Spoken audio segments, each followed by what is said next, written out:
আপত্তি দেখুৱাৰ কোনো যুক্তি নাই। এজন জনপ্ৰতিনিধিৰ এনে মন্তব্য নিতান্তই অত্যন্ত দুৰ্ভাগ্যজনক আৰু তেখেত ইয়াৰ এমপিও আছিল, জানে স্থানীয় ৰাইজে কি বিচাৰে। তাৰ পিছতো মই ভাবোঁ যে বিৰোধিতা কৰিব লাগে কাৰণেই বিৰোধিতা কৰিছে। আজি বন্যপ্ৰাণীৰ সুৰক্ষাৰ কথাটো যদি এগৰাকী জনপ্ৰতিনিধিয়ে নাভাবে, জৈৱ বৈচিত্ৰ্যৰ সুৰক্ষাৰ কথা নাভাবে, তাতকৈ আৰু দুৰ্ভাগ্যজনক কথা একো থাকিব নোৱাৰে। ৰাইজে কিন্তু বেয়া পাইছে এনেধৰণৰ মন্তব্যত। কাইলৈ পৰহিলে গৌৰৱ গগৈ ডাঙৰীয়া অসমৰ অস্তিত্বৰে বিৰোধিতা কৰিব।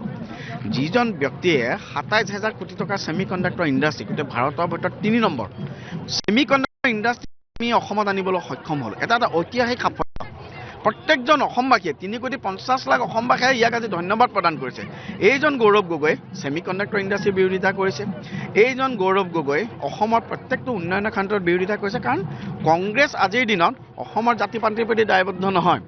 সাধাৰণ গড়কেইটা মই আজি তাকে কৈছোঁ যে আমাৰ যি বিজেপি চৰকাৰ, এই বিজেপি চৰকাৰে অকল মানুহৰ মাজত চেঞ্চ অফ ছিকিউৰিটি দিয়া নাই, আজি বন্যপ্ৰাণীকো সুৰক্ষা দিয়াৰ ক্ষেত্ৰত আমাৰ চৰকাৰখনে এটা মাইলৰ খুঁটি স্থাপন কৰিবলৈ সক্ষম হৈছে।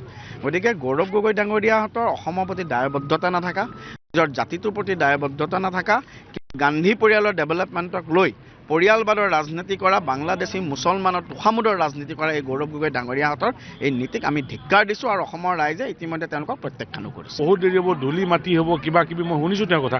মই গৌৰৱ গগৈৰ কথা গুৰুত্ব দিবলগীয়া কোনো বিষয়ে নহয়। গৌৰৱ গগৈ আমাৰ কাৰণে ফেক্টৰ নহয়। এটা কথা ক'বলৈ মানুহ এটা লাগে কাৰণে তেওঁক আচলতে আমি নামটো লৈ থাকোঁ, নহ'লে তেওঁৰ নাম লোৱাৰ কোনো যোগ্যতা আছে বুলি মই নাভাবোঁ। বিৰোধিতা কৰিব, তেওঁ যিমান বিৰোধিতা কৰিব আমাৰ কাৰণে ইমান ভাল, কাৰণ তেওঁ সদায় এটা নিগেটিভ চেঞ্চত বিৰোধিতা কৰিছে। এজন বিৰোধী দলৰ নেতা হিচাপে তেওঁ কনষ্ট্ৰাকটিভ কথা কোনোদিন কোৱা মই নুশুনিলোঁ। আৰু তেওঁ ৰাজনীতি শিকিবলৈ বহুত বাকী আছে, তেওঁ ৰাজনীতি জানিব লাগে। তেওঁ কংগ্ৰেছৰ মানুহে তেওঁক পানী খুৱাই দিব, বাকীটো বাদেই দিয়ক। কংগ্ৰেছৰ মানুহৰ কংগ্ৰেছৰ যিটো পলিটিক্স, তাতে তেওঁ পানী খাই যাব। আৰু গৌৰৱ গগৈ মই ভাবোঁ এটা ৱৰ্ছ চিন্তা কৰা ব্যক্তি হয়। তেওঁ অসমৰ ভাল চিন্তা কৰিব নোৱাৰে। সংসদত ভাষণ দিলেও আপুনি চাব, আমি নাভাবোঁ যে তেওঁ কনষ্ট্ৰাকটিভ কথা কৈ আছে। মই গৌৰৱ গগৈক নেতা বুলি ক'ব কাৰণে কেতিয়াও ভাবিব নোৱাৰোঁ আৰু নোখোজোঁ।